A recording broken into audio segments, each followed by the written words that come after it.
तो हम nervous coordination को एक दफ़ा दोबारा से पढ़ लेते हैं। नर्वस कोऑर्डिनेशन एक ऐसा प्रोसेस होता है जिसके ज़रिए हमारा नर्वस सिस्टम कंट्रोल करता है और ऑर्गेनाइज़ करता है एक्टिविटीज़ हमारे बॉडी के डिफरेंट पार्ट की, ठीक है ना। तो आपको बस यही बताया जा रहा है कि भाई एक ऐसा हमें ना नर्वस कोऑर्डिनेशन समझने के कुछ टर्म्स को समझना पड़ता है। सबसे पहले हम समझते हैं स्टिमुलस को। मैंने तुम्हें पहले भी बताया था, स्टिमुलस का मतलब चेंज, अंदर भी चेंज आ सकते हैं, बाहर भी चेंज आ सकते हैं, ठीक है। उनको जो डिटेक्ट करते हैं ना वो ऑर्गन्स या वो सेल्स, उनको हम बोलते हैं रिसेप्टर्स। स्टिमुलस का समथिंग हैपेंस, कुछ हुआ यानी कोई चेंज आया, ठीक है।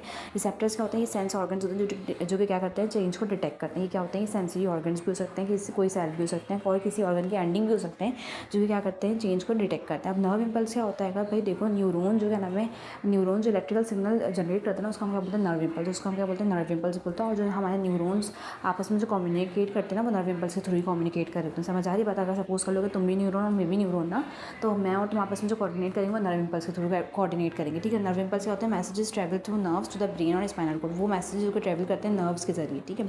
वो मैसेजेस जो कि ट्रैवल करते हैं नर्व्स के जरिए ब्रेन और स्पाइनल कॉर्ड तक, उसको हम बोलते हैं नर्व इम्पल्सेस।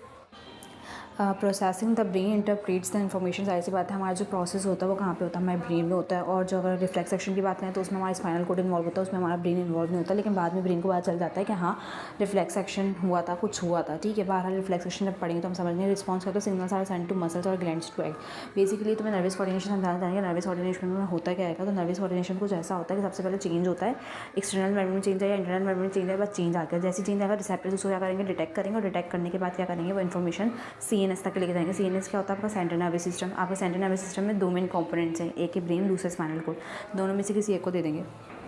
यानी कि तुम्हें बात समझ में चेंज आया एनवायरनमेंट में, उसको हमने बोला स्टिमुलस, ठीक है। स्टिमुलस को जो डिटेक्ट करते हैं सेंसरी ऑर्गन्स, उनको हम बोलते हैं रिसेप्टर्स। रिसेप्टर ने चेंज को डिटेक्ट किया और डिटेक्ट करने के बाद क्या किया कि उस क्या नाम है, जो चेंज को डिटेक्ट किया था उस इन्फॉर्मेशन को कन्वर्ट किया इलेक्ट्रिकल सिग्नल में। और फिर क्या किया, वो किसी भी क्या नाम है फॉर्म में वो क्या नाम है चेंज को डिटेक्ट करेगी, लेकिन उसको कन्वर्ट कर देंगे हमेशा इलेक्ट्रिकल सिग्नल में। उसको कन्वर्ट करने के बाद ब्रेन तक के पहुँचाएगी, ठीक है।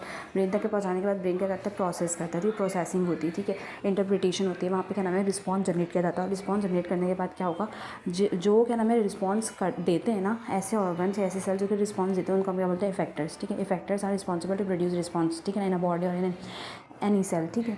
तो समझ में आई बात। तो फिर ब्रेन जो क्या नाम है रिस्पॉन्स जनरेट करवाता है ना, जिससे रिस्पॉन्स जनरेट करवाता है उसको हम क्या बोलते हैं, इफेक्टर्स बोलते हैं। और जो मोस्ट कॉमन एग्जाम्पल है इफेक्टर्स की, वो हमारे पास क्या है कि मसल्स या ग्लैंड। मसल्स या gland are the most common example of effectors.